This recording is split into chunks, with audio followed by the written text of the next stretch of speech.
Hello दोस्तों, जोविल junction में आपका स्वागत है। आज हम एक ऐसे शख्स के बारे में चर्चा करेंगे जो विलक्षण प्रतिभा के बहुत ही धनी व्यक्ति थे। आज हम बात कर रहे हैं श्री सुमंत मूलगांवकर, जिनका जन्म 5 मार्च 1906 को बॉम्बे में हुआ था।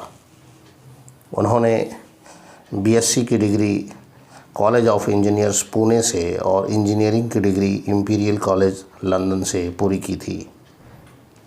उन्होंने अपना कैरियर 1930 में सीपी सीमेंट वर्क्स में एक इंजीनियर के रूप में शुरू किया। करीब 14 वर्षों तक सीमेंट कंपनी में विभिन्न पदों पर काम किए। वर्ष 1949 में उन्हें Tata industries ACC cement agencies limited का निदेशक नियुक्त किया गया। वर्ष 1966 में उन्हें टाटा स्टील का उपाध्यक्ष नियुक्त किया गया। सुमंत मूलगांवकर हमारे देश के अनुसंधान, उत्पाद विकास, गुणवत्ता नियंत्रण के विकास के लिए समर्पित थे। सुमंत मूलगांवकर को टेल्को के वास्तुकार के रूप में भी जाना जाता है। लगभग 4 दशकों के लिए कंपनी का नेतृत्व करते हुए वह कंपनी को सर्वोच्च शिखर पर ले गए थे। उनका मानना था कि एक उद्योग का निर्माण करने के लिए आपको न केवल एक कारखाना बनाना होगा, बल्कि पुरुषों और प्रौद्योगिकी का निर्माण भी करना होगा। उनकी दृष्टि केवल एक कंपनी तक ही सीमित नहीं थी, बल्कि राष्ट्र भी शामिल था। उनकी दीर्घकालिक रणनीति हमेशा देश की ज़रूरतों के अनुरूप थी। वह यह समझने में सक्षम थे कि भारत को एक औद्योगिक राष्ट्र बनने के लिए प्रशिक्षित दिमाग की आवश्यकता होगी। इसको ध्यान में रखते हुए शुरू से ही टेल्को ने अपने कर्मचारियों को आवश्यक कौशल और प्रौद्योगिकी में प्रशिक्षित करना शुरू कर दिया था। मूलगांवकर प्रकृति के भी बहुत करीब थे। उन्होंने जमशेदपुर और पुणे में टेल्को वर्क्स के आसपास हजारों पेड़ लगवाए थे। मूलगांवकर एक बेहतरीन शायर और फोटोग्राफर भी थे।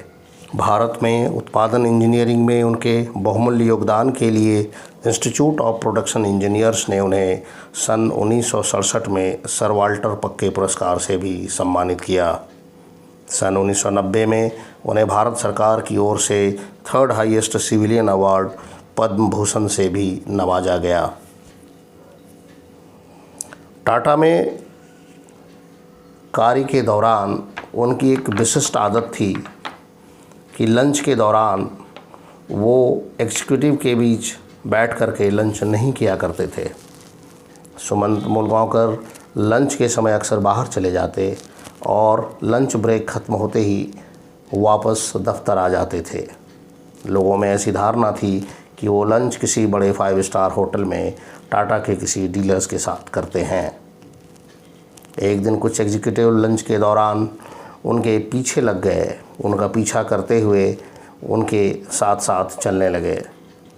कुछ दूर चलने के बाद सुमंत वहाँ पर पास ही एक ढाबा में जाकर रुक गए। सभी को देखकर ये आश्चर्य हुआ कि ये ढाबा में जाकर क्या करेंगे। वे अंदर गए, खाना ऑर्डर किया और ड्राइवर्स के बीच जाकर बैठ गए। टाटा मोटर्स के बारे में चर्चा करने लगे। ट्रक और बाकी गाड़ियों की अच्छी और बुरी सारी बातों पर चर्चा की उन्होंने, और जो सुझाव उनसे मिले उन्हें नोट कर वापस ऑफिस लौट गए। यह सिलसिला कई दिनों तक, कई महीनों तक चलता रहा। उनका पूरा ध्यान ट्रक की कमी को सुधारने में होता था।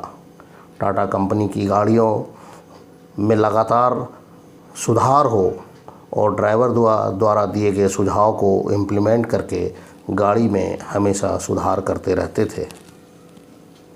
आपको यह जान करके हैरानी होगी और आश्चर्य होगा कि टाटा सुमो गाड़ी का नाम उनके नाम पर ही रखा गया था। सुमंत का पहला 2 लेटर SU और मूलगांवकर का पहला 2 लेटर MO मूलगांवकर से लिया गया है। टाटा सुमो में सुमो शब्द सुमंत मूलगांवकर को समर्पित है। यह टाटा मोटर्स की तरफ से उनको बहुत बड़ा ट्रिब्यूट दिया गया था। श्री सुमंत मूलगांवकर का निधन 1 जुलाई 1989 में हुआ था। अगर कहानी पसंद आई हो तो दूसरों के साथ साझा ज़रूर करें। हम जल्दी मिलेंगे किसी दूसरे वीडियो के साथ।